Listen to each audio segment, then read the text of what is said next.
Finally আমি এয়া পাকে ৰিজৰ্টৰ গেটখন আহি পালোঁ আৰু ইয়াৰ ভিতৰতে পিকনিক প্লেচটো আছে।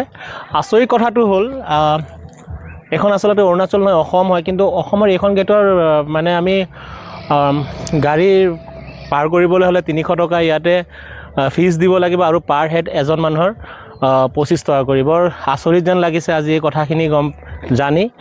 আৰু অসমত এখন গেট পাৰ কৰিবৰ কাৰণে এখন গাড়ী সৰু গাড়ী এখনত 300 টকা আৰু এজন মানুহৰ 25 টকা দিয়াটো কেনেকুৱা ধৰণৰ কথা হ'ব পাৰে আপোনালোকে সকলোৱে অকণ বিবেচনা কৰকচোন।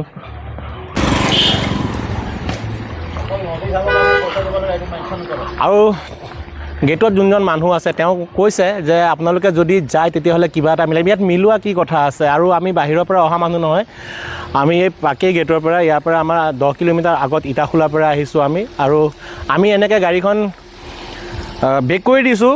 পইচাৰ কাৰণে আচলতে আমি বেক কৰি দিয়া নাই, কিন্তু অসমৰ পৰা মানে 10 কিলোমিটাৰ 10 কিলোমিটাৰ ডিষ্টেঞ্চত আমি 300 টকা গেট পাছ দি পেলাই কিহৰ কাৰণে পাৰ হ'ম? আৰু পাৰ হেড 25 টকাকৈ তেওঁলোকক লাগে। আৰু আমি বহুত আশাৰে আহিছিলোঁ ইয়াত ফুৰিবলৈ, পইচাটো ডাঙৰ কথা নহয়, কিন্তু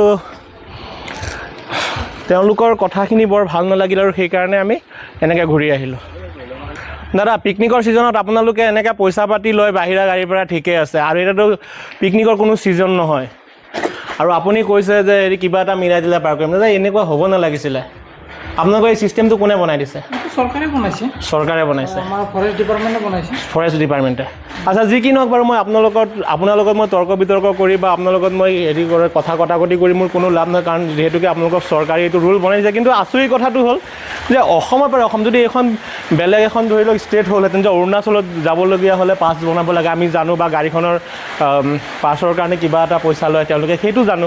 কিন্তু ইয়াৰ পৰা আপোনাৰ সেই দলংখনলৈকে যাবলৈ, চুইচ গেটলৈকে যাবলৈ গাড়ীখনৰ 300 টকা। এইটো হ'ল ONF, এইটো নামেৰি নেশ্যনেল পাৰ্কৰ আণ্ডাৰত হয় হা। ইয়াতে এতিয়া এণ্ট্ৰি কৰিব গ'লে পাৰ্মিট লৈ এণ্ট্ৰি কৰিব লাগে। আচ্ছা, পাৰ্মিট লৈ পেলাই এণ্ট্ৰি কৰি পেলাই যাব লাগে। আচলতে আমি ইমানখিনি জ্ঞাত নহয়, আৰু আপোনালোকে চবেই অকণমান কথাষাৰ বিবেচনা কৰি পেলাই চাব বুলি আশা কৰিলোঁ। হা, এমাউণ্টটো এই গাড়ীখনৰ 300 টকা আৰু পাৰ হেড 25 টকা। আৰু আমি গাড়ীখন বেক কৰি দিয়া কাৰণ এইটো নহয় যে আমাৰ হাতত পইচা পাতি নাই, কাৰণ পইচা আমাৰ চবৰে হাতে হাতে পইচা আছে।